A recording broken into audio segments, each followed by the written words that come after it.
Well, looks like we're waiting for Linda.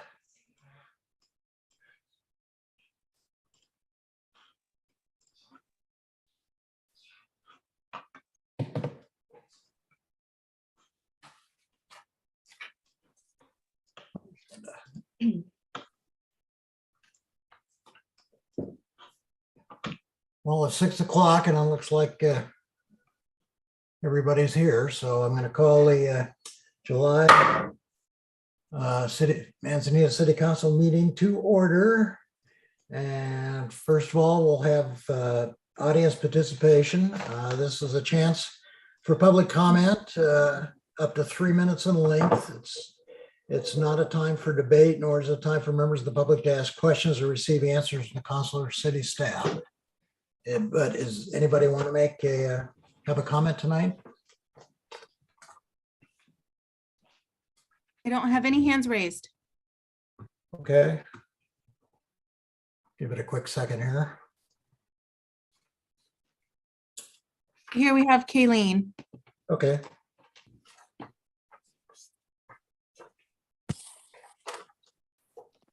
Hi, am I unmuted? Yeah, we can hear you, Kayleen. Okay. Hi, this is Kayleen Weininger. I live on Portland Avenue, full-time Manzanita resident. I do have one quick question, which you don't have to answer, but I'm hoping that. Hello? Yep. We can hear you. Oh, okay. So I'm hoping that after my 3 minutes, you might be able to just let us know how many people are present at this meeting. We feel like such mushrooms here, not knowing who's present at our council meeting. So it'd be helpful at least to get a number.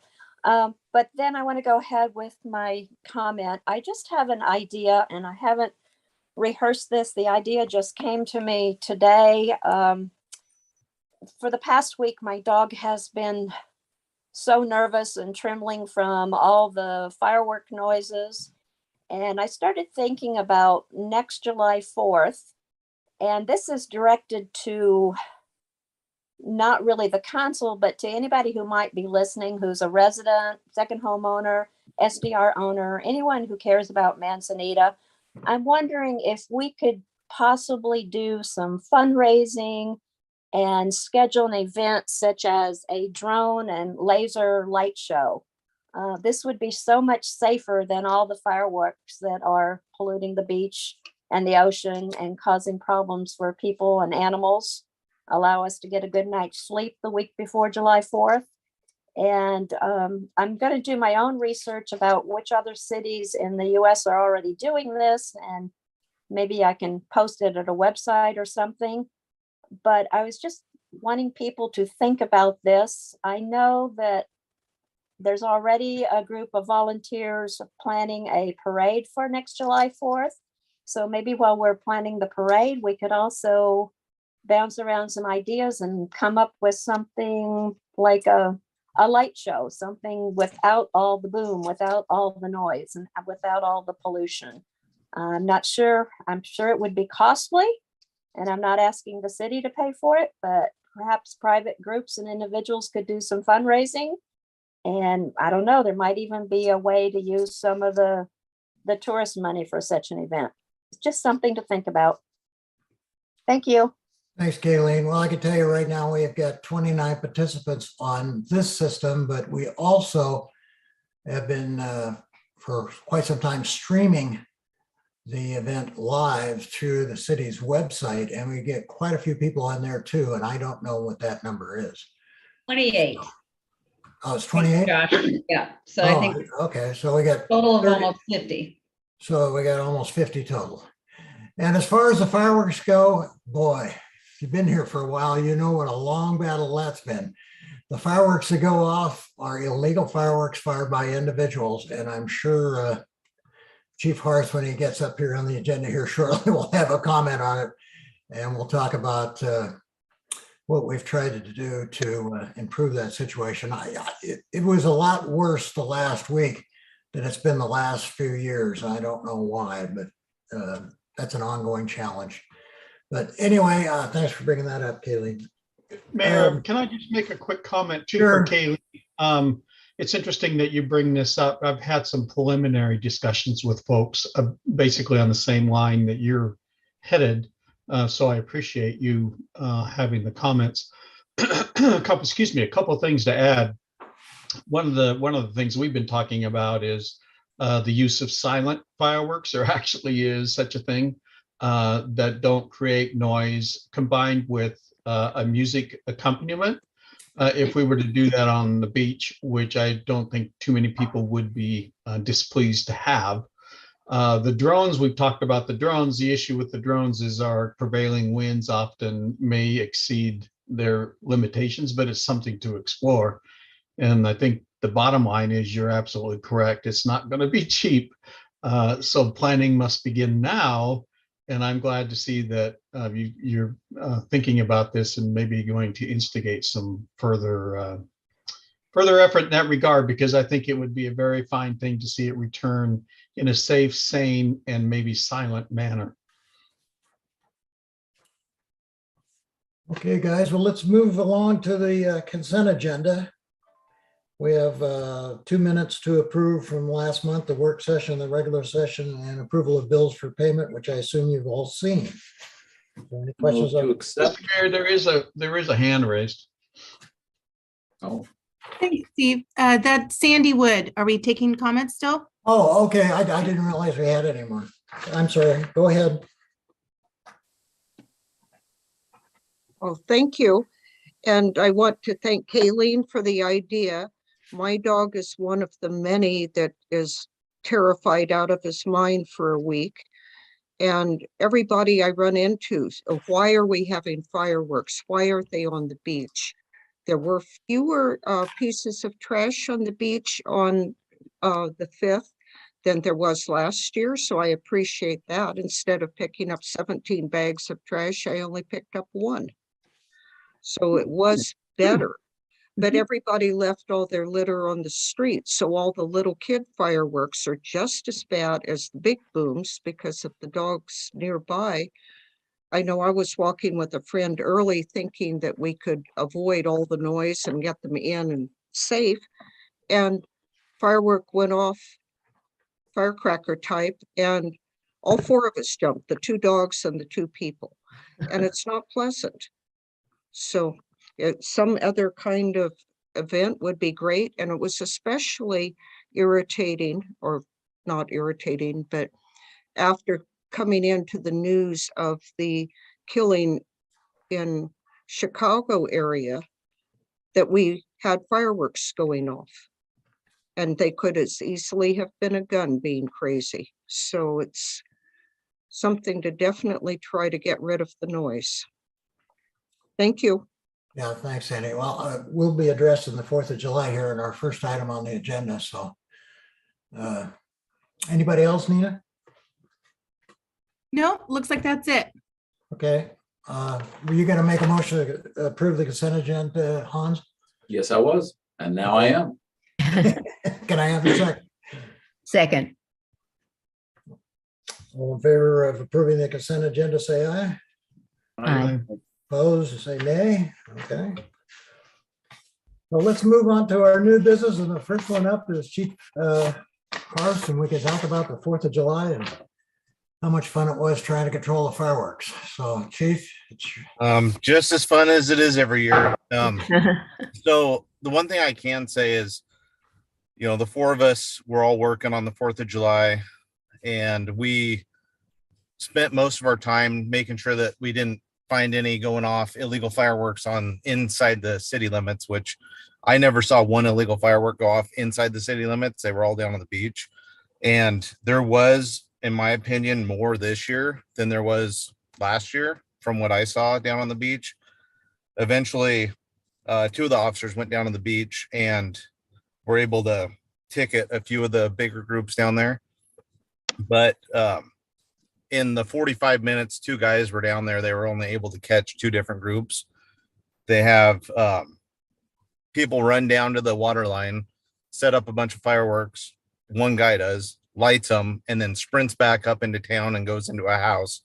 And so it's almost impossible to actually see who's doing it in the dark and catch them when they're running away. And it's just it takes a lot of resources, and it's very difficult to stop the ones on the beach, especially when we're trying to make sure that none happen in town. Luckily, we didn't have any disturbances, which actually, since we actually since we've stopped doing the fireworks display that the city puts on, the amount of drunk disturbances and fights that we've had on 4th of July nights have almost stopped. So not putting on the display has really calmed things down in the city on our end. But that's I think it's a good idea about having a quiet drones or whatever they are, but people are still going to bring their own displays, and without having resources we don't have, I don't know how to stop the hundreds and hundreds of them going off on the beach. I think it'd have to be a big cooperation with the state parks, maybe state police, a bunch of different agencies together to put all the resources they had to try to stop it, which even at that, we tried that back in probably 2006 or 2000. Yeah, probably 2005, 2006. And we had at least 8 officers from Manzanita, including our reserves at the time. I think we had 4 or 6 state park employees and at least 1 state trooper. And we couldn't keep up with all the illegal fireworks on the beach. And so that didn't put a stop to it. So I don't know or have any suggestions. I'd be curious to see how it is up at Cannon Beach, since they've tried to outlaw fireworks in the whole city, to see if they're still chasing fireworks around on the beach at night. But it's going to be a difficult thing to put a stop to. Well, let's be clear. These fireworks that are going off are all illegal down on the beach and in town. And it's, as the chief says, it's the enforcement issue, which is really tough. I don't know if you followed what happened in Portland this year, but they outlawed all fireworks in Portland. Oregon approved fireworks, all fireworks. And the town went nuts with fireworks, and they just didn't have the resources to make any effort to enforce it. So, as I think Hans said one time, if you don't enforce an ordinance, all you're doing is making a suggestion. And I guess it was just crazy up in Portland. But over the years, I mean, I've been down here for 30 years now. At one point, probably 20 years ago, fireworks would go off from Memorial Day to Labor Day every night. And it's gotten much better, much better in the last few years. Except this year, I thought, as you say, Chief, this year was a little worse than it had been the last couple of years. I don't know why. Yeah, it seems like there was a big concentration from Lanita Avenue down to about Pacific on the beach through that stretch. There was a lot of fireworks, and that's where Mike and John spent several hours down there.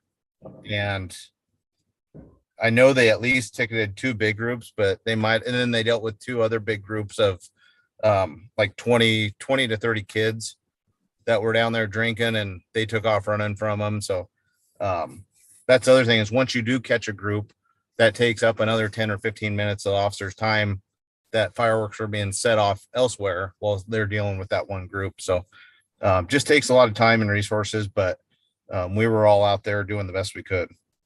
Well, how are the crowds in general? I've talked to several people that live in Rockaway Beach, and I guess Rockaway Beach was just so full of people this year that it just overpowered them. In my opinion, over the weekend just seemed like a really busy summer weekend. It didn't seem overwhelming like past years have been for the amount of people in town. We had more calls than normal just because of the amount of people, but I think we had 1 shoplifting call, maybe 1 fender bender type call in the parking lot, and then just a lot of like citizen assist type calls and questions and lost property and different things like that. But nothing major happened over the weekend for us up here, but sounded like a different story on the radio down in Rockaway. Yeah, it sounds like it.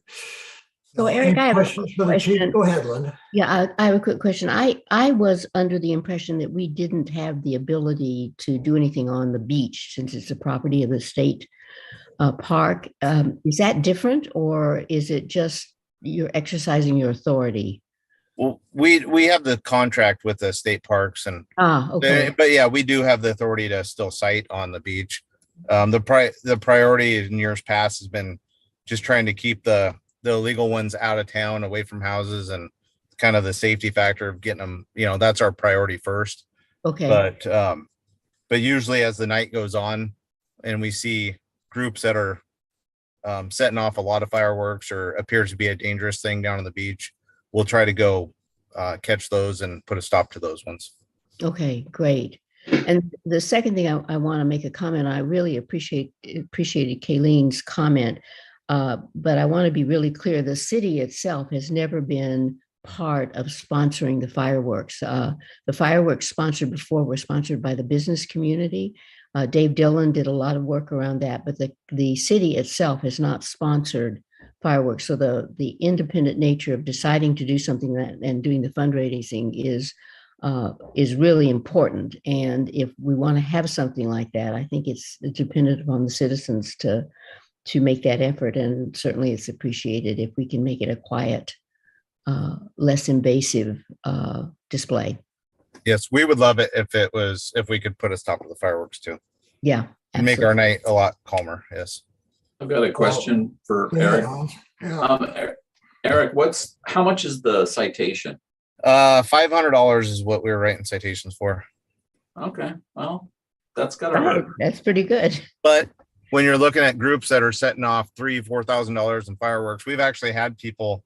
Actually, it was last year. They said, "I'll take the $500 ticket. I'm going to still set off our fireworks." So when they're spending several $1,000s to bring down fireworks, they don't really care about the $500 ticket they might get caught with. A lot of groups. So.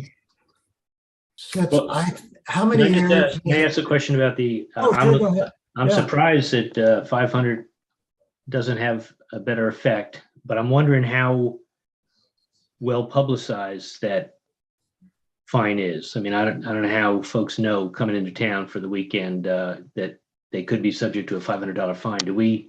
One of the things we do as a city is we permit the sale of fireworks in town in the middle of 4th of July weekend, and that sends one message. If people are subject to a $500 fine, that sends another message. I don't know whether that message gets out as loudly as the sale of fireworks downtown. I'm just wondering, would that help at all, Eric? Do you think if people had a better sense of what the fine is?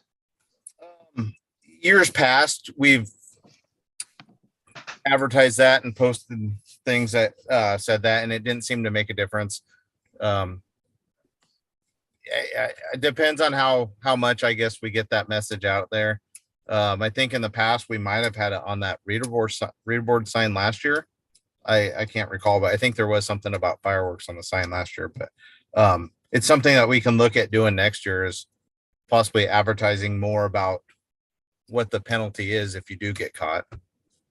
Well, so given your expertise and background, is there if we were able to raise fine, or whoever would have authority to raise that fine, is there a number you think would make more sense, or would be more effective, I should say? Hard to say.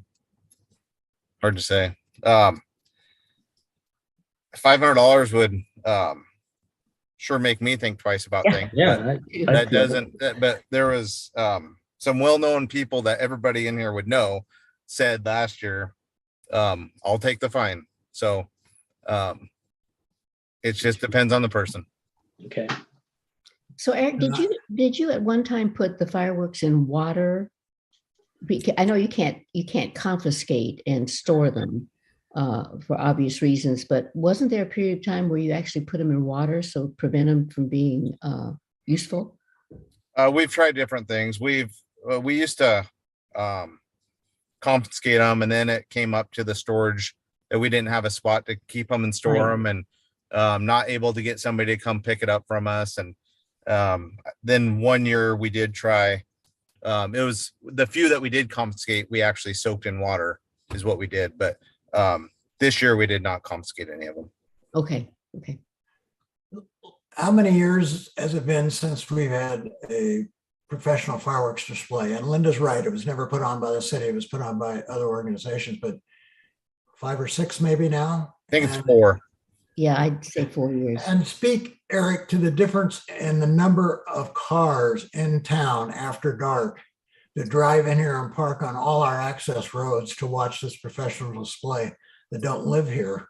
And they've all disappeared since we stopped that fireworks display. Isn't that correct? Oh yeah, it's a huge difference. Yeah, it's usually starting about 3-4 o'clock in the afternoon down all along Ocean Road and all the side roads, and we'd have to block off most of the side roads and either make them one way or do different traffic control ideas to try to help that out. But yeah, we don't have, I don't even think there was down on Ocean Road, it wasn't even full.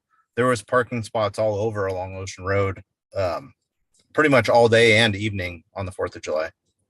So there's a huge decrease in people down on the beaches now compared to what it is when we, the city had the display happening on the, not that we put it on, but when the display happened down there. Which, if we're thinking about doing a silent or musical type display, could encourage that crowd to return. Yeah, it definitely increased the amount of people in town again. Any other questions from the council for the chief? Any questions from the public for our chief of police about the 4th of July? I have no hands raised. Oh, Okay, I got one, all righty. 2, Sandy, 3. Go ahead. I just wanted to thank the police for doing everything they can. I know it's humanly impossible to control people who don't want to be controlled, but we do thank them. Thank you.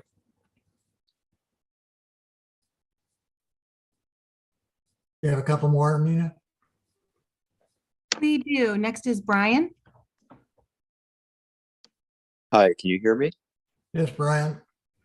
Thanks for taking questions.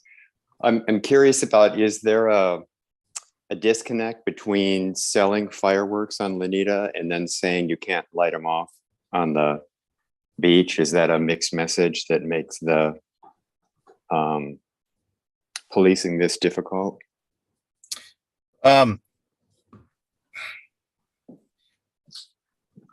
We only go, I know all fireworks on the beach are illegal, and that's a state park regulation.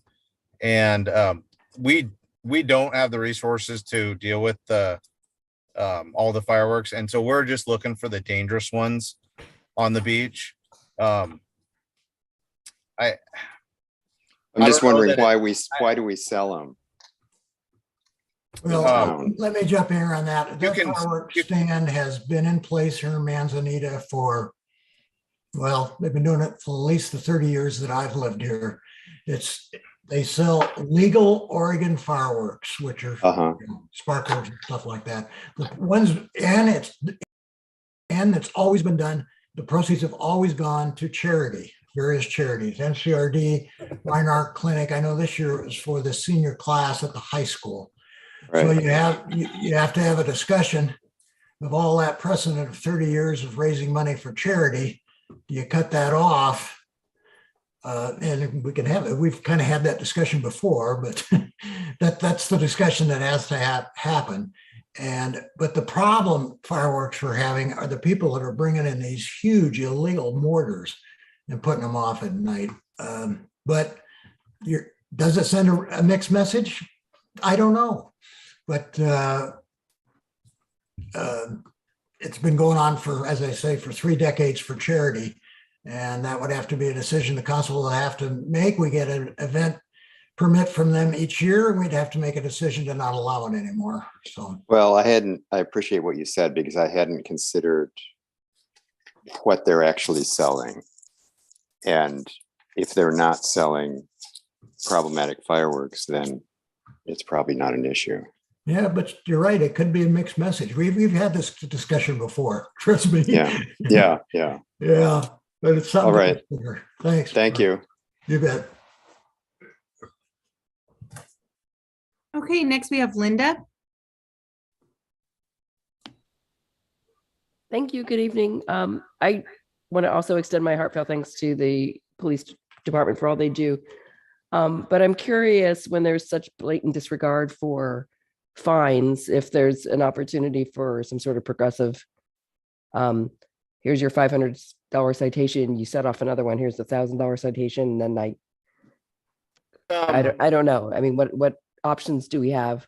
Well, to really deal with the fines are set by state statute, Mhm. except for our city ordinance fines. So if it's something that's in the city limits that we cite for, that's something the council could look at on the city ordinances. But we didn't cite one illegal fireworks in the last 2 years in town. 3 years ago we did, because I think I got 2 or 3 and a couple other guys got a few in town. But for the last 2 years, we haven't cited anybody in town. And so I don't think we have the option to raise the state park, the OAR fines. Okay, I understand. Thank you.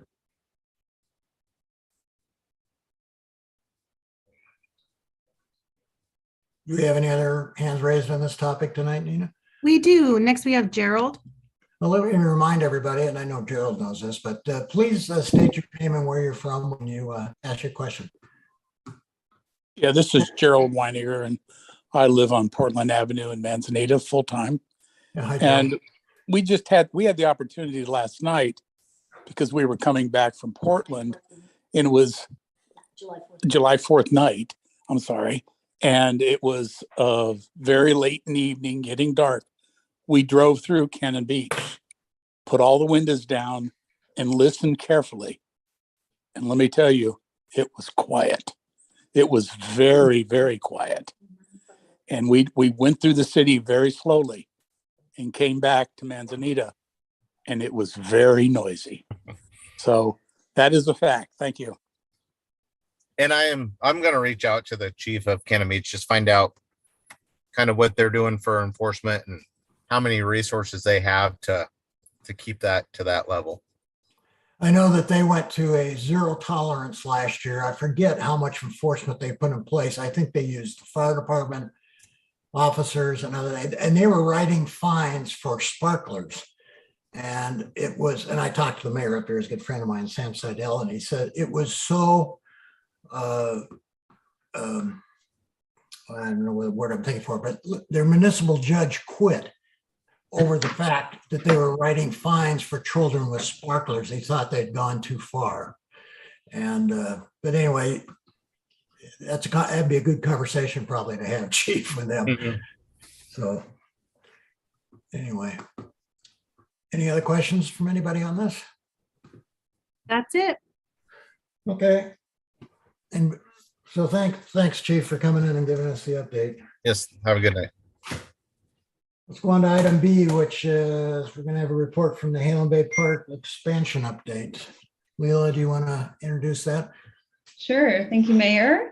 Tracy Johnson is a project manager with OPRD tonight, has graciously agreed to come and give us an early update on where the Parks and Recreation District is with respect to the future expansion of Nehalem Bay State Park. And I just want to remind folks, they're really early in the process, but Tracy has just at least some initial information just to get folks oriented with where they are in the process and how the process will unfold. And so I know there's been some interest and also some rumors flying around about what that looks like. And so I thought the best thing to do would have the source come and walk us through what the next steps are. So thank you, Tracy, for making the time to join us tonight, and I'll hand the floor over to you. All right, thank you.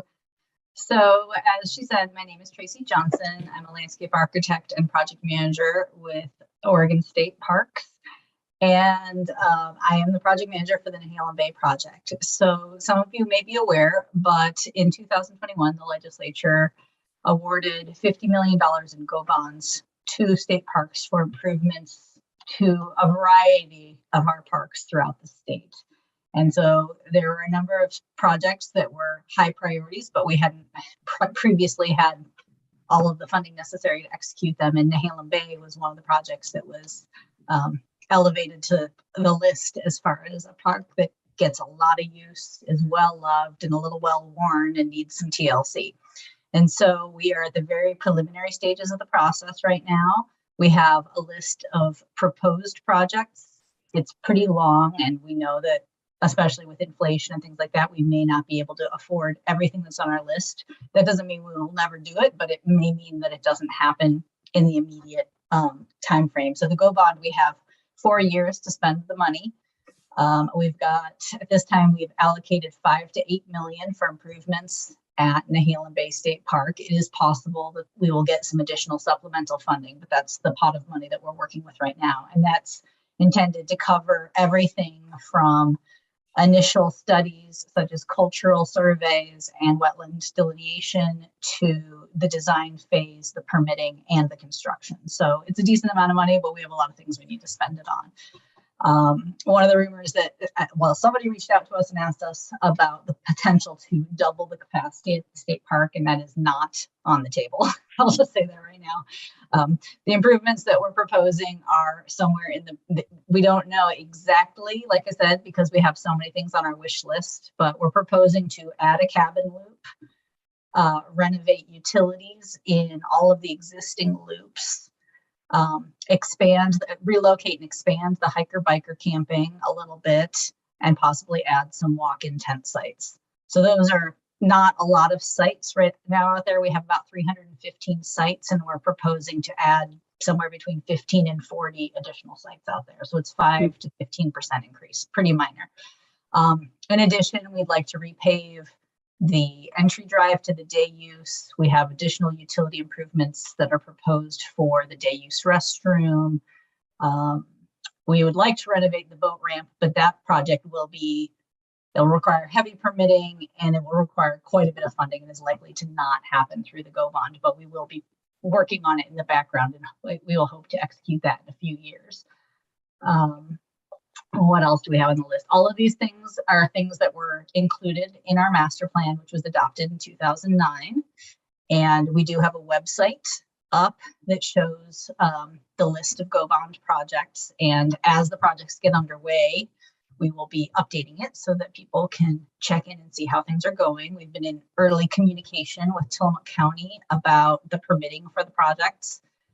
And so that will be continuing to proceed. We'll also be in communication. Well, we have been in communication with utilities for wastewater and Manzanita Public Works for the water that serves the site.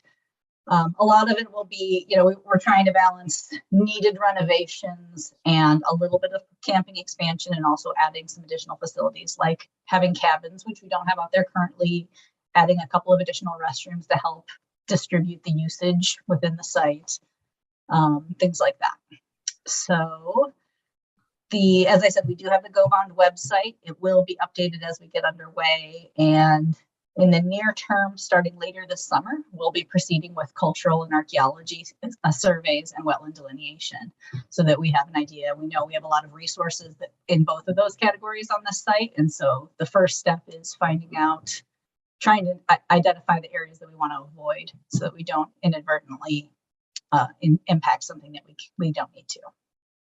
So I can talk more, but that's pretty much the update. Well, I remember when you did the master plan and you came through town, and we had several public comment sessions about that, and then you approved the master plan. It's still up on your website, that original master plan, right? And that is correct. Yes, there's also a link to the website, or a link to the master plan on our website. And I can, I don't know if I can share. I shared those with Layla earlier this week, and she can. I don't know. We can probably have them added to the minutes, or I can put them in the chat if you would like. if the chat's active on this, I'm not sure. But it's posted on the Halem Bay State Park website, right? So anybody can go. I'm not sure if the links are on our website, but I can check that. Okay, well, I think it was because I looked at it not too long ago. I thought I did. But anyway, as I remember that master plan, it looked like it was a much more aggressive expansion of the park than what you just described. So like maybe 50% more campsites because you had the cabins, you had another tent loop, and I thought by where the airport is, and you're not planning on doing that much expansion is what you're indicating, or? Just not at this time. So the master plan is intended to be a 20 to 30 year horizon planning tool. And so for this phase of the project, we're not proposing to expand at that level. In my communication with Tillamook County, they indicated that as long as we do not exceed the proposed capacity in our master plan, they're fine with it because we went through a public adoption process and it was approved. And therefore, that level of capacity increase is allowable, but we are not proposing to expand or develop all of those elements. We just don't have enough money, even if we wanted to, at this time. Well, I remember when that park opened in the mid 1970s, and I don't think you've added a campsite since. And I think the population of the state of Oregon has doubled since that campground opened. So I know how busy you are down there. Yeah, definitely. So any questions from the council on this? I did have two, Mayor. Tracy, you're not adding a whole lot of capacity, but as part of these projects, will there be a time where a number of sites are out of commission? And when do you expect that to happen? Do you have a timing down for that? And then the second question would be, are there other funds for like Oswald West, for example? Will there be any additional money spent at Oswald West, which is, we got one on the north and one on the south. So I'm just as curious about Oswald as I am about Halem Bay. Okay, so let me get the first one. So there will be, as we work through some of these projects, there will be elements of the park that have to go offline for periods of time. It's a little too early to really know exactly when that will happen yet, but there are a couple of things. First, we have proposed improvements at 4 coastal campgrounds, and we obviously cannot take 4 campgrounds offline simultaneously. So we will be, we're working closely between the project managers and our planning and internal teams to make sure that we're thinking of phasing the work both within the parks and between the parks so that we have minimized impacts. We're also hoping to try to do some of this work at least during the fall or winter season, so it's less busy and therefore less of an impact to the park. That will be somewhat dependent on the water table because, as I'm sure you're aware, the water table is pretty shallow at Halem Bay, and so it will have an effect on some of the things we're doing, some of the underground utility work, but the things that we can proceed with in the winter, we will. And because of the quantity, like we have quite a few different projects potentially proposed for Nehalem. So I've been talking to a consulting firm about breaking it into phases, and so again that we're working through them over the course of the time frame, not all simultaneously. So it's just trying to minimize the impact to the users but get the job done. And then as far as Oswald West, at this time Oswald West does not have any proposed improvements on the through the Go Bond. So if you look at the Go Bond website, you can see the full list of projects that are currently proposed, but they include Fort Stevens, Nehalem Bay, Beverly Beach, and Cape Lookout, which are all heavily used, well-worn campgrounds that needed some improvements. But then we also have to divide the total money between other projects across the state. So we're also making improvements at Silver Falls, Milo MacGyver, and Shampooey in the Valley region. Women's Forum, which is a project that's been on the list for a long time and needs some improvements, and that's in the Gorge near Council Crest. And then we have Silver Falls and Kamwatchung that are in the mountain region. And it seems like there's one more mountain region project, but I can't think what it is right now, so I apologize for that. But yeah, so we're kind of dividing the money between a number of projects. And then as things get underway, there is a possibility that, as I said, with some additional allocation of funds may happen to specifically focus on restroom and paving improvements in some of the other sites around the state. If you have proposed projects that you're like, that you think are on the wish list for Oswald, you can let me know and I will add them to the list. Any other questions before we go to the public? See if we got any questions or comments? Well, just a quick question. I know you have some great yurts at the Nehalem Bay. Are you planning on expanding the yurts or actually making cabins at the Nehalem Bay State Park? So in the master plan, we originally proposed to add additional yurts but at that time, the existing yurts were pretty new. And what we found is that they don't hold up as well to our coastal climate. So while they're very popular, they're deteriorating and not holding up the way that we want to. So if you look at the master plan, there was a proposed cabin loop that was kind of in the northeast quadrant of the park, and a proposed yurt loop that was in the northwest portion of the park. And that one is closer to the main park facilities currently. And so we're proposing to convert, rather than building a yurt loop, we'll be building the cabin loop closer to the rest of the park. Okay. And then over time, it's likely that the yurts that are in the existing A loop location, some of them may be unfortunately removed and they may be replaced with other yurts or cabins, or they may be reverted back to RV campsites or other sites because of the maintenance issues associated with the yurts. So that's unfortunate, but so the cabins will be new and they will be cabins, not yurts. Okay, thank you. Does anybody let's open this up to the public. Anybody, public have a comment on the Nehalem Bay State Park expansion or a question? I don't have any hands raised. No other questions from the council on this topic? Okay, well, thank you, Tracy, for coming in and giving us an update. I know everybody in the community's been talking about this, wondering what's going on. And you know how rumors get going. They probably think you're going to build 2,000 campsites down there.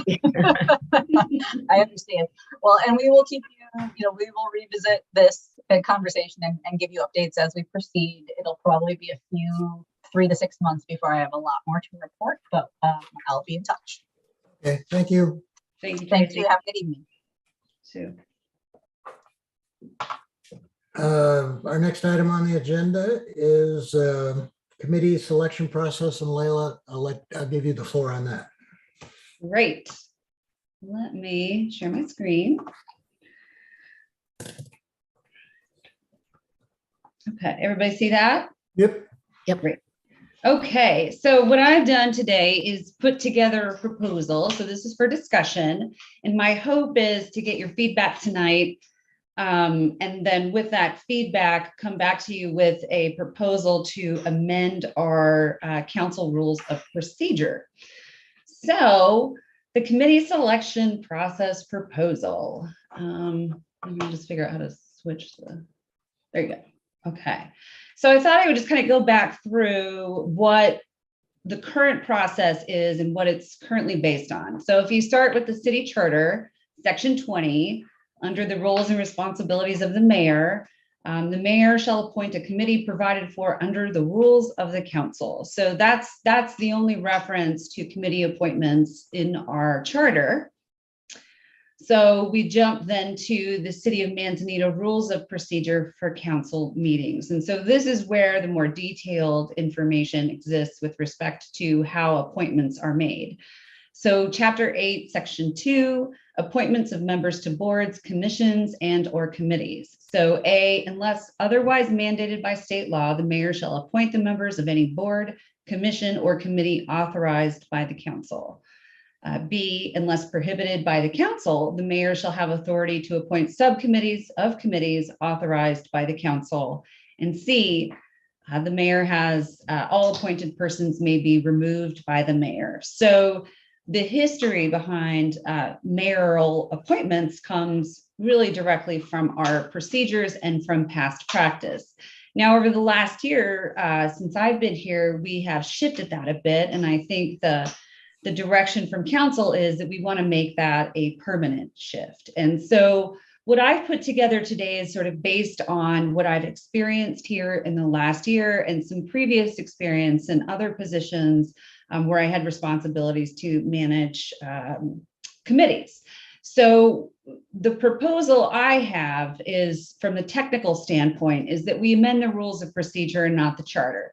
It's a lot easier to do, and because the charter is so bare bones, the mayor can appoint folks based on the rules of procedure. So my recommendation to the council is to amend those rules of procedure and that we move away from direct appointments. And this comes from all of you, including the mayor.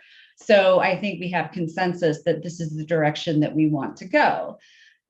We have done for a handful of appointments recently an application interview basis for selection. And so that would be the recommendation.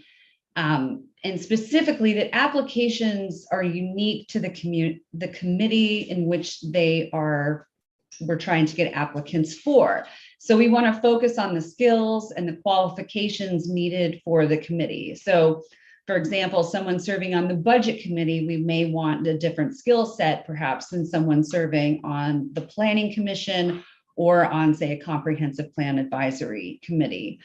The second piece that I heard loud and clear from this council, and I certainly recommend as well, is interviews, allowing the selection panel to assess. In my mind, interviews are really helpful for a number of reasons, but they also allow us to assess someone's collaborative and problem-solving skills in person. It's something that's not as easily reflected on paper or through an application process. So there's that interpersonal connection that you get when you interview someone, and you're able to sort of ask questions and see how someone thinks on the spot, which I think is a very useful approach to identifying folks that would work well in an environment where there is a necessity for collaboration. So the proposal, I would say, I want to first start by defining and differentiating between committees, commissions, and ad hoc committees. So we currently have two standing committees, the first being Budget Committee and the Planning Commission. And those committees and that commission have a different level of authority in terms of the decision-making process, particularly the Planning Commission, because they actually make quasi-judicial decisions. And then the standing committee, the budget committee, of course, has an official role in terms of recommending approval of the city's budget to the city council. Although they are in a decision-making body, they are an essential part of how we do our budget, and that's essential to how the city operates. So I think those committees really are standing committees. Those are ones that always have to be staffed and always have to be personed with folks to serve these very important and critical roles that we need on an ongoing basis. I think ad hoc committees are a little different. These are typically limited in scope and duration, and I threw up some examples, some of which we formed, some which we are in the process of forming, and some we will be forming. So for example, the short-term rental committee that was recently established has a very specific charge and a very specific timeline. The Revenue Diversification Committee, which we'll talk about in a moment, that too. So these are specific and they typically have a limited duration timeframe. So I think having in our rules some differentiation between the types of committees, but I think the process is the same. So step one, again, just a recommendation, is to establish a selection committee. So for a standing committee, my recommendation would be that a member of council serves on that committee, and that is determined in an open meeting and discussion. So that can be at a work session, and then a decision can be made at a business meeting. But that way, the community and the council have an opportunity to discuss who should serve on that committee in an open forum and express that interest and have that individual sort of serve as the lead person on the committee selection process. I would also recommend that you have a member of the staff. Usually that will be me, unless in some cases, for example, our short-term rental committee, Judy Wilson is our in-house subject matter expert. She would also be a good person for something like that, but so that you have some continuity, because oftentimes committees are engaged in work that will impact city operations. So having someone who has some responsibility to that, I think would be beneficial. And then finally, recommending a standing committee member to be part of that committee as well. This could also be a community member if the council determined that, but we would have to sort of suss out, find folks. So I think my recommendation would be having sort of a 3-member committee that includes a member of council, a member of staff, and a member of the existing committee whose term is not up. The logic being that these folks really have a good sense of the breadth of responsibilities that are needed and the skill sets that would be required to serve in those positions. Secondly, for an ad hoc committee, I think we could take a little bit different tack for that. Again, I think having a member of staff and again, that will likely be me, but if possible, say if it's another skill set, perhaps emergency management, that would be perhaps Dan, our public works director / emergency manager. Again, I think having a representative from the city council is always very beneficial, because oftentimes, again, ad hoc committees are participating to help support policy. And so having our policymaker involved is also, I think, beneficial to the process. And again, I think having an open discussion about whom that person should be would be helpful to have in a public setting. And then finally, optionally, you can have an additional member of the committee. I like to have odd numbers, but that person could be either another staff person, it can be a person from a partner agency, or whomever the committee decides, the selection committee decides if that needs to occur. So step 2, my recommendation would be to work with that committee to finalize the application and qualifications. So for standing committees, this may be something that we just developed once and that we update periodically. For ad hoc committees, a new application may need to be created for each committee. And the purpose here again is we want to get folks with specific skill sets to assist us with the work that we're doing. So we want to be really clear about the types of skills that we are looking for. So again, the committee would collaboratively work together to define what those questions should be. And then that would form the foundation for the evaluation of those candidates. So we would start with, again, step 2 would be the application process. I had 2 thoughts here. One is for standing committees. The city I just recently worked for went to an annual process. So they accepted applications for a certain window of time, and folks could select what committees they were interested in, and they were put into a pool. And then when the committee, when the position that was up was ready to be evaluated, we would pull folks from that pool and we would be able to initiate the interview process. The positives of that is it allows for a longer window to get the word out. So instead of saying, hey, we've got 3 weeks, we want to try to get a bunch of people, and we had a period of about 3 months where we were accepting applications, and it allowed us to get more and higher quality applicants, frankly, as part of that process. And again, that works well for standing committees. And in our case, that would be the budget committee and the planning commission. One process per year, just from an administrative standpoint, is way more efficient. But again, we need to do what's best for the committee process. The other option could be to accept ongoing. So we would accept applications for positions as needed.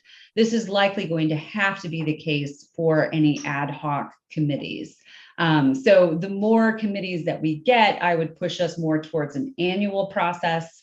But for ad hoc committees, we're always going to be going through an individual process for those anyway, because I can't say if we'll have a different ad hoc committee in 3 years, and we want the flexibility to be able to do that. But the process would really remain the same. There would be a committee selection, a review committee, an application that's collaboratively put together, and then an application process.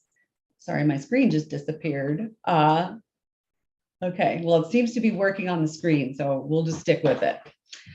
Okay, so once we went through that process, the committee would individually evaluate the applications. So we would all do that.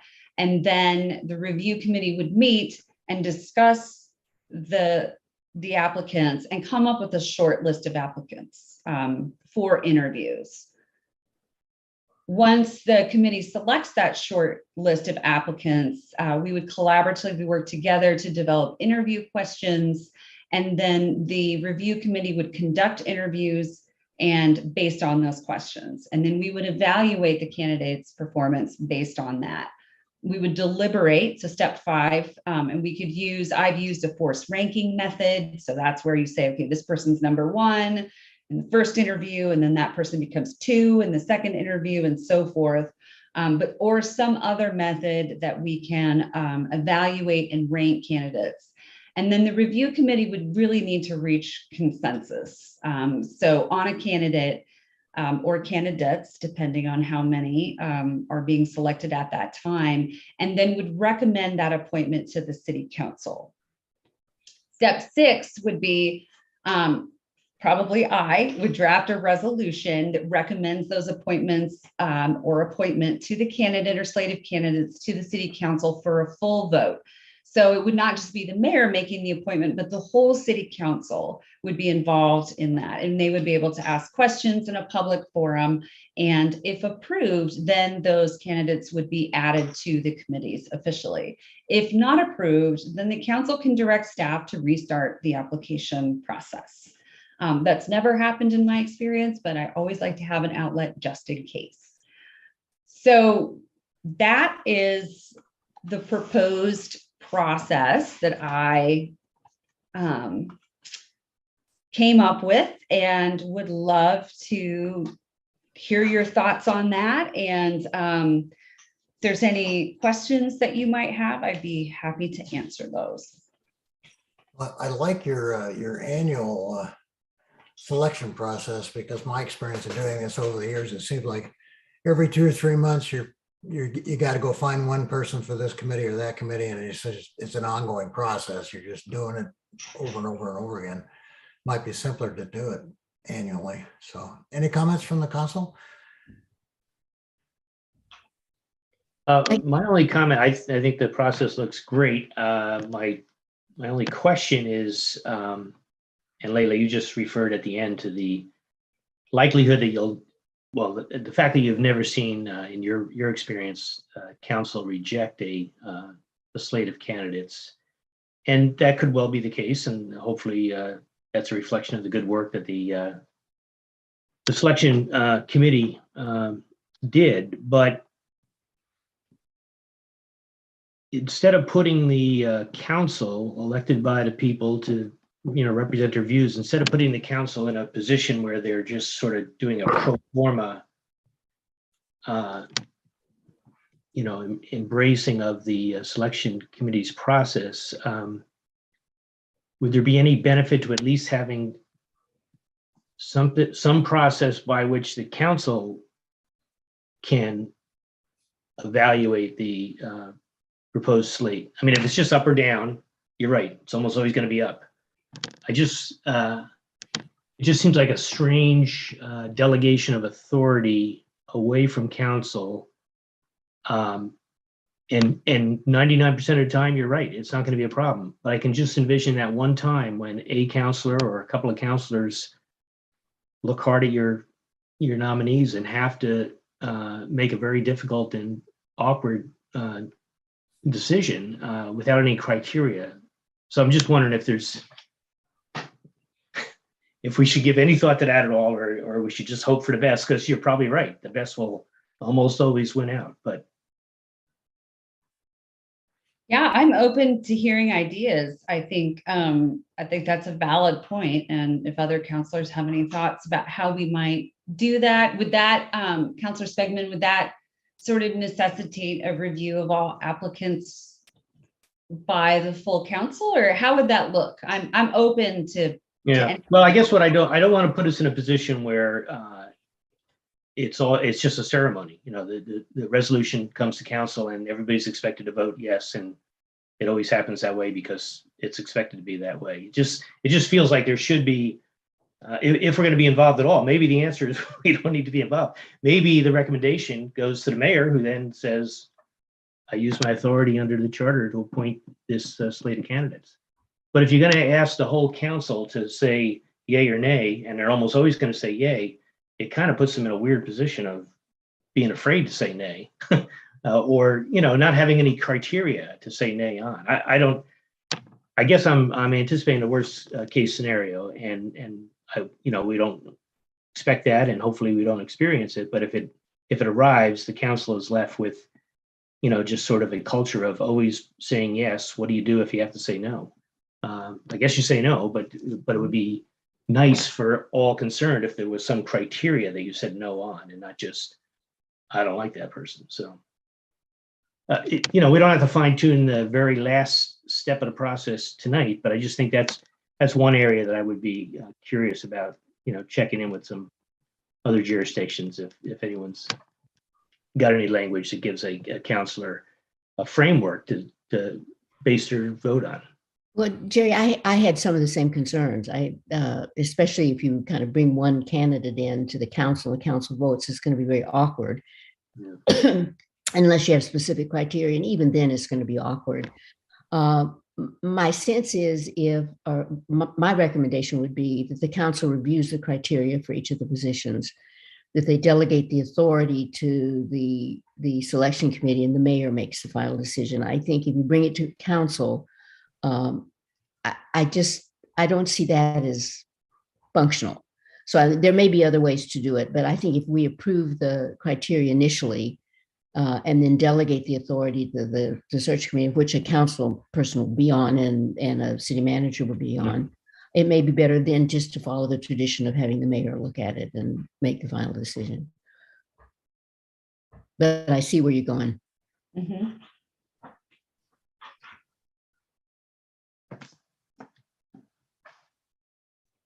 I guess from my perspective, I agree both with Jerry and Linda. I think about how did we get here.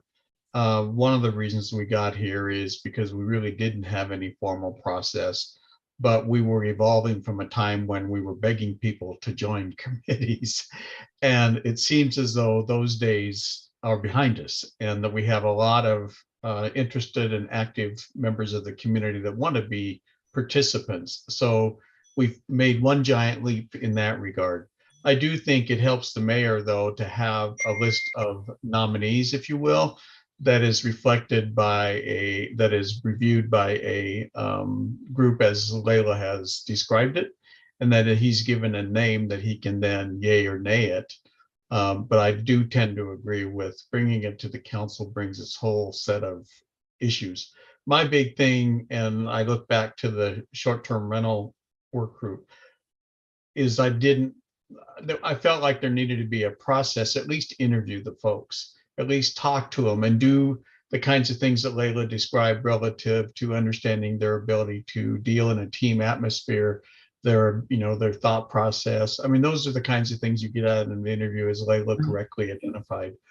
So as long as there's a process and people are judged for the qualities necessary to serve on a particular committee, I'm good with it. But I think going directly to the mayor is probably a smarter, wiser thing. And we're not going to change our charter. And the charter says the mayor will appoint the committees. For us to to not do that, we'd be in violation of the charter. So I think we kind of have to stick with it. Two things to respond to Steve. I think you're right on. I think the other thing that Layla mentioned that I thought was helpful is that the committee would look at all of the resumes and come up with a number, maybe not all of them, but come up with a number they were going to interview. But then the people that weren't interviewed would be communicated with, so that there would be, we're going to interview these 4, and this is the reason, and thank you very much for applying.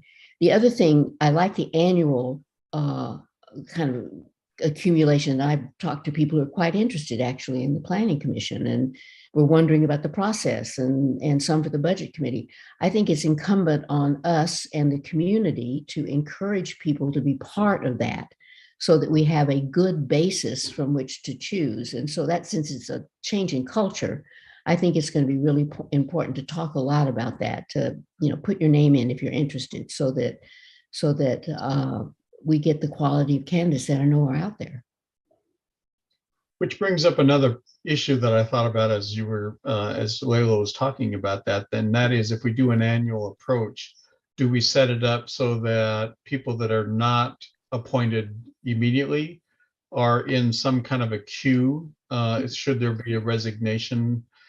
Because people move, life events happen. So do we establish some kind of a queue where,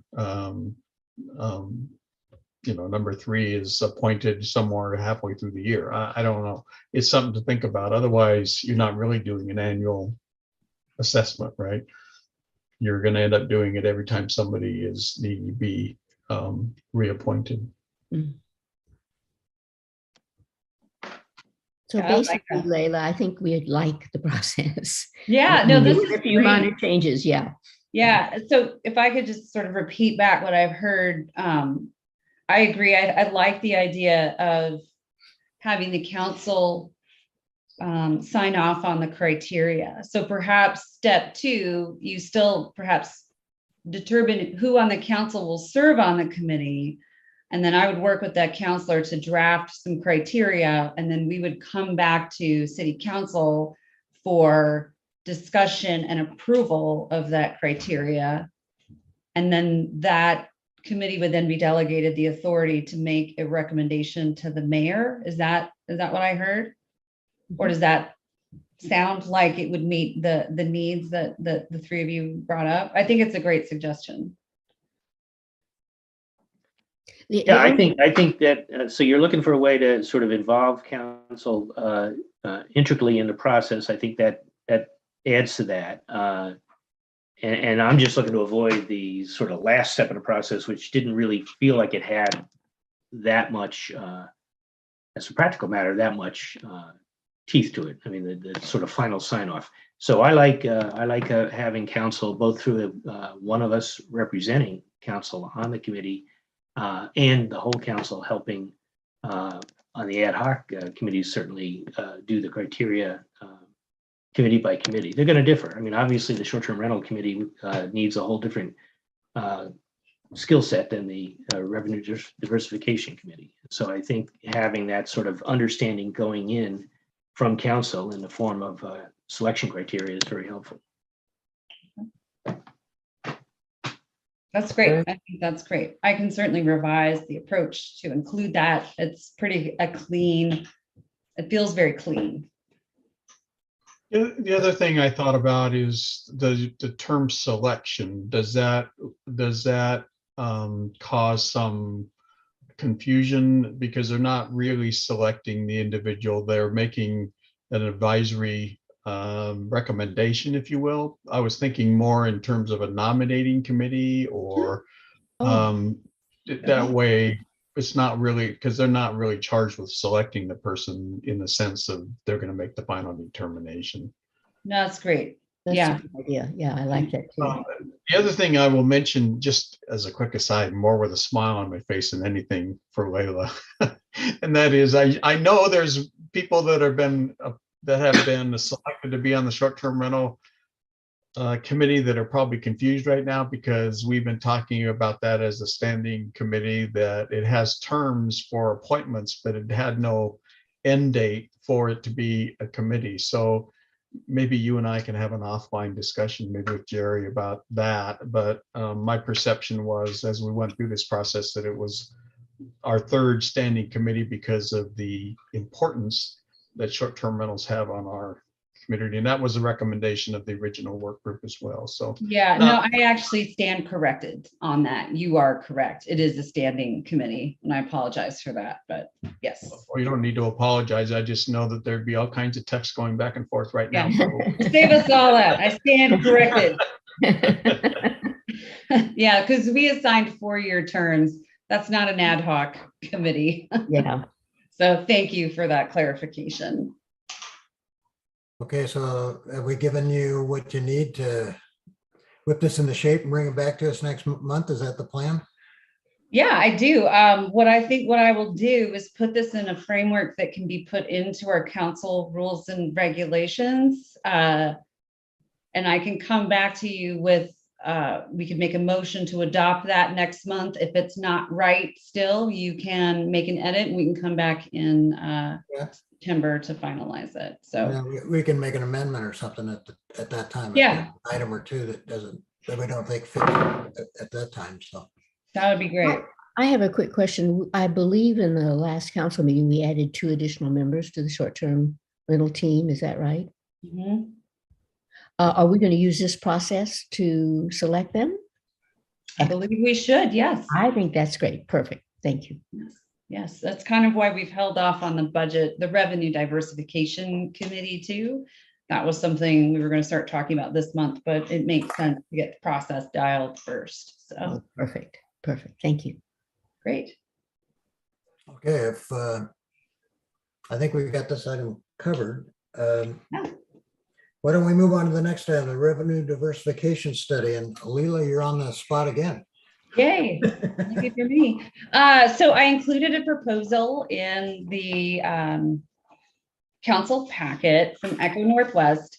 So what I did is I worked with Councilor Spegman and I conducted what I call an intermediate procurement process. So I went through and I informally requested bids from 3 contractors, and 2 of them provided proposals. One of them declined, but actually joined one of our proposal teams. And Councilor Spegman and I both reviewed these proposals and are coming before you today to recommend Echo Northwest as the consultant to help us start the revenue diversification. I've actually worked with Echo in the past on a number of different projects, and I find them to be really top-notch in terms of both the quality and the attention that they give their clients. This project would really take sort of 4 major forms. First is sort of evaluating our existing budget and are looking at our both past historical revenue and expenditure trends so that we can start to identify where our pressure points are. We have a good understanding of where those are, but having sort of an objective third party look at that, I think will help generate some understanding of where we need to go. Then the consultant team will work with us to develop a revenue option catalog. So a range of different types of revenue options that are available to us. They have actually a broad experience across the state and then the country. I'm using innovative tools to create new opportunities for income for cities. The other benefit to this team too is that Deb Gallardi will be part of that team. She's actually a local Manzanita resident and she's an expert in fees, which is something that the city, I think in terms of, I hate using the term, but low hanging fruit, having someone with Deb's expertise will be, I think, extremely beneficial to us, as well as having a local person who lives in Manzanita, at least part of the time, I think will be also really helpful to the city. And then they'll do some high level estimates of revenue generation for some of the options that we select. And I should sort of back up a moment and say we are going to have that. And we've talked about this for some time, but a subcommittee, not necessarily a subcommittee, but a member of the budget committee, a counselor, and some folks from the community to serve on this revenue diversification committee that will help us sort of evaluate the deliverables that we get and provide feedback on that so that we have sort of a deeper community engagement as part of this. But they would do some analysis in terms of what we could potentially generate to help us better understand what those options are available to us. There's also a number of work sessions and briefings included in this, as well as a final report. Ultimately, those findings would be a pathway for us as to next steps in terms of strategically starting to find new sources of revenue. So with that, the proposed budget is, I think it's 37,390, which feels good to me. And I would ask that council make a motion today to approve or delegate authority to me to enter into a professional services agreement with Echo Northwest to execute this work. And Councillor Spegman's been along the ride with me, so I don't know if you'd like to add anything to this, Councillor Spegman, but he was really helpful in meeting with the consultants and evaluating the proposals. You're on mute, Jerry. I'll just say that from the outset, I agreed, and I think several people who were whispering in my ear agreed that this opportunity to take a serious look at revenue diversification is sort of a generational challenge and a generational opportunity for this community. And I don't think we can wing it. I think we need professional expertise to help us. I think Eco Northwest has a great track record. I actually had a brief involvement with them years ago in a different life. It was a very positive one, but when we talked to their team, Layla and I, it was clear that this is something that they do all the time on a regular basis with a lot of communities throughout Oregon. They're very familiar with the constraints that cities in Oregon operate under.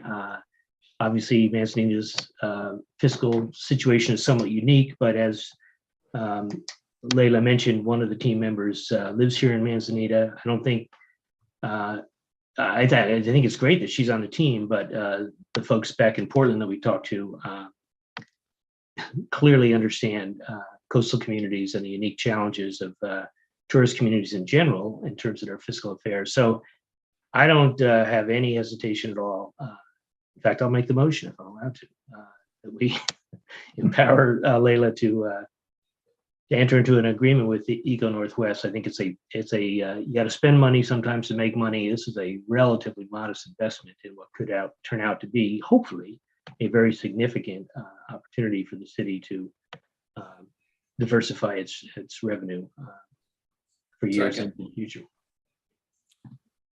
Did you second it already, Hans? Yep. Okay, it's been moved and seconded. Is there any further discussion from the council? And I should ask for public input on this also before we vote. Any further discussion from the council? Is there any public comment on this issue? I'm sorry, I was muted, Mayor. I did have a question for Layla, and that was, this does seem like a very reasonable amount of money in today's world. And it seems to me as we went through the budget process that we were thinking that we might be into this for more than this, I guess is the comment. So is that an accurate, we're doing well right now with this as far as the, and the other thing that I would just say that this has been on the burner for at least the 5+ years I've been on the council, and probably well before that, that our reliance on a single stream or single resource stream or financial stream was probably the #1 problem the city was community was facing. So to be taking action on it now is a really big deal. So I'm really excited about this, and thanks to both Council Member Spegman and Layla for spearheading this and getting us already down this far down the road. And we're only, what, 6 days into July, our new fiscal year? Yeah. So we're doing great. And I just applaud the effort that went on for that. That's it's one of my big things for years and years is getting away from our one big revenue stream that you know puts us in a bad position. So thanks. Is there any public comment, Nina? I see no hands raised. Okay, it's been moved and seconded that we approve the contract with Echo Northwest for a revenue diversification study. All in favor, say aye. Aye. Aye. Opposed? Okay, great. Thank you, everybody. So we got one last Got one last item of business here. The National Hazard Mitigation Plan Intergovernmental Approval Agreement. And I'm going to pass it back to you again, Leila. Sure. Well, this will be short and sweet too. So Catherine Daniel was here last month at our work session and sort of went through this in detail with the council. This is just our formal, signing of the IGA. The main thing here in terms of monetary is the match that all the local cities, I think there's 6 of us, of a total of $15,000, but it's in person hours. And so I meet that just by showing up to the meetings. But ultimately, I think this is something that's really beneficial to the city because it makes us eligible for grants we wouldn't otherwise be eligible for. And I think in terms of hazard mitigation and planning, I know this council's in full concurrence that of the essential need to do that and to be good partners to the county. So I'm just asking the council to make a motion to authorize me to execute this intergovernmental agreement with DLCD, which is the Department of Land Conservation and Development, for those that are not acronym focused as I am. Okay, I would love to make that motion. I move that we authorize the city manager to work with DLCD in the hazard mitigation plan and to sign the agreement that allows us to do so. Second. Yeah, it's been moved and seconded. All in favor of approving the National Hazard Mitigation Plan, say aye. Aye. Aye. Anyone opposed, say nay. Okay, that was an easy one. Thank you, everybody. So now we're down to city manager's report. Yeah, just a couple of brief, but I think very important updates. So folks that have signed up for this listserv or who visited the website recently will have, or who received the Manzanita Minute, we will be hosting some listening sessions starting July 13th and on July 20th, and those will be at the Pine Grove Community House. On the 13th, that will be from 10 till 2 p.m. And then again on the 20th from 1 to 4 p.m. I'll be doing just a short Q&A and intro.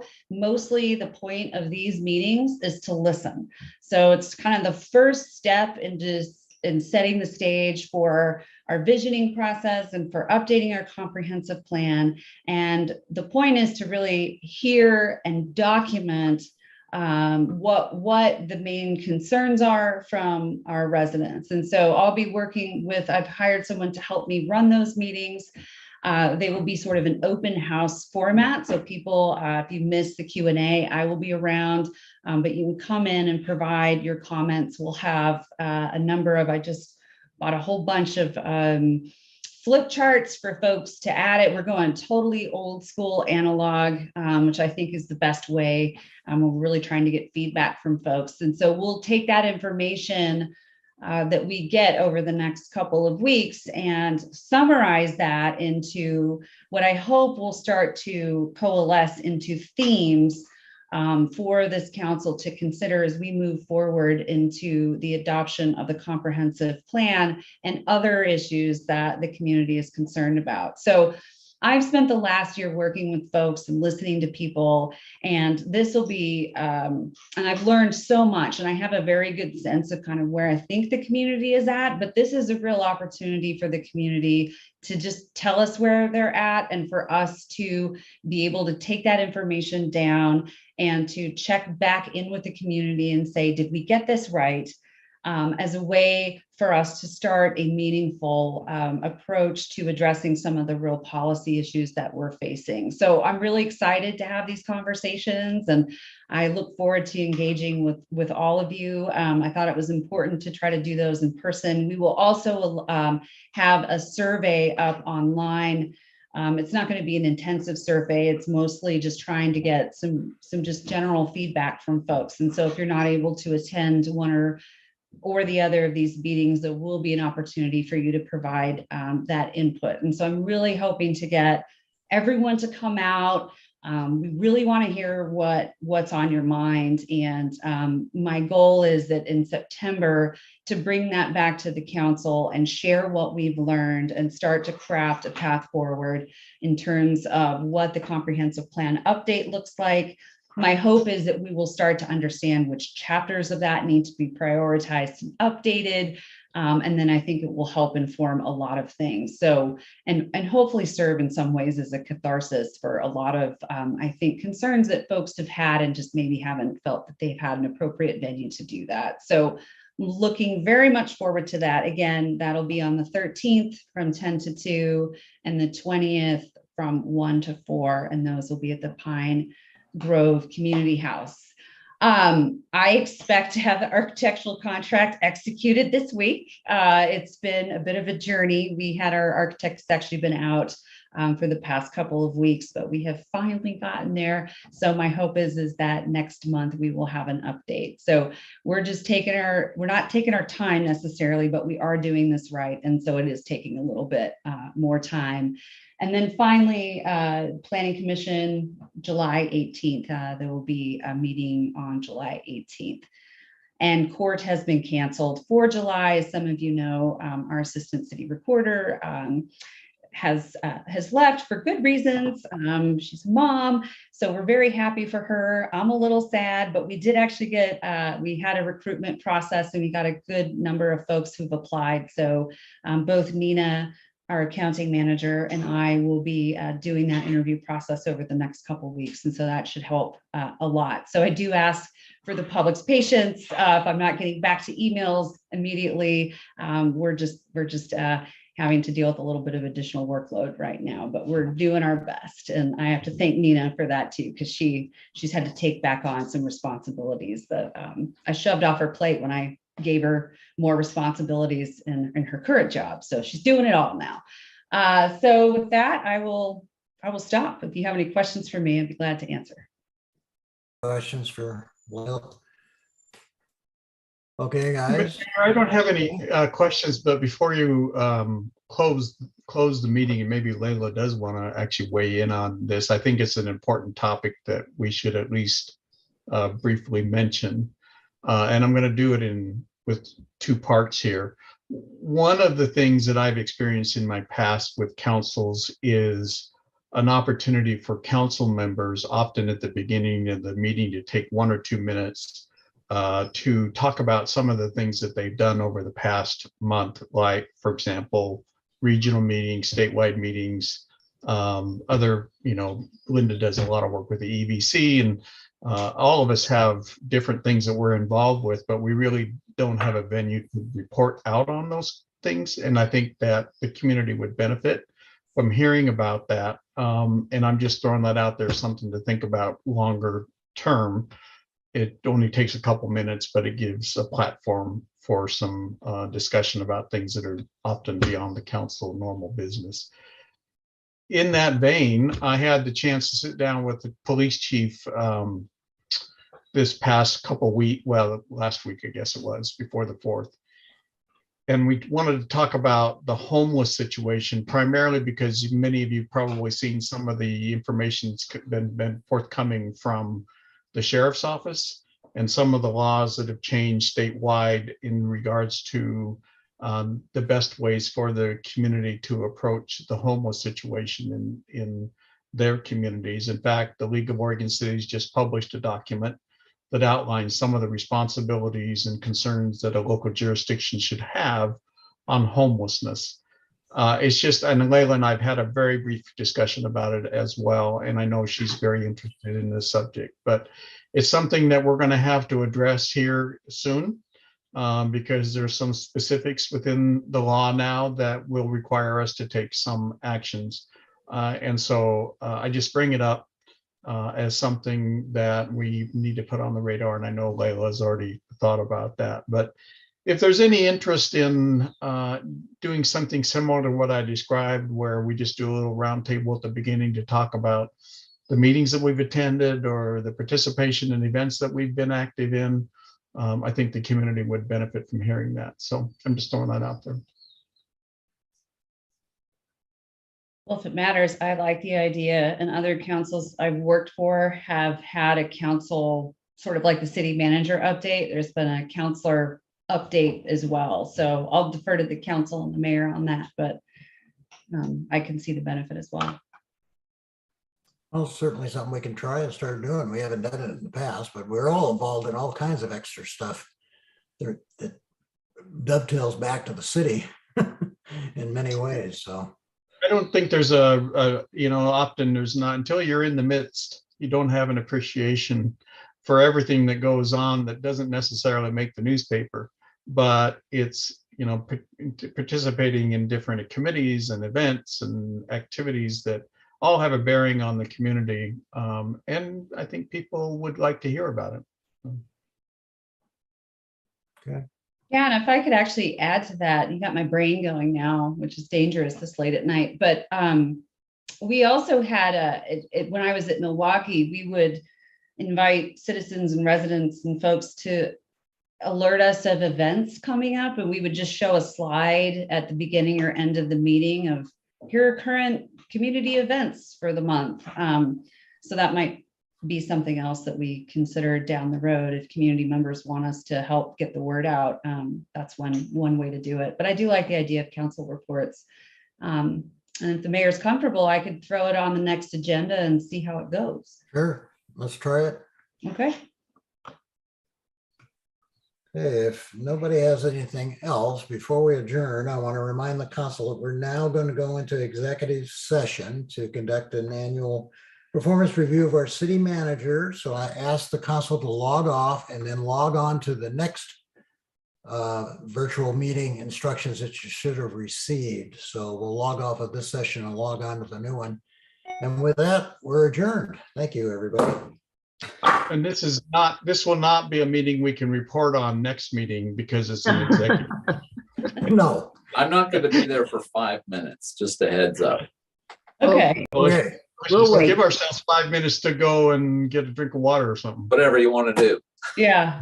Why don't we wait 5 minutes and then Okay, we expect everybody in 5 minutes. How's that? yeah, right. See you Perfect. at 7:35.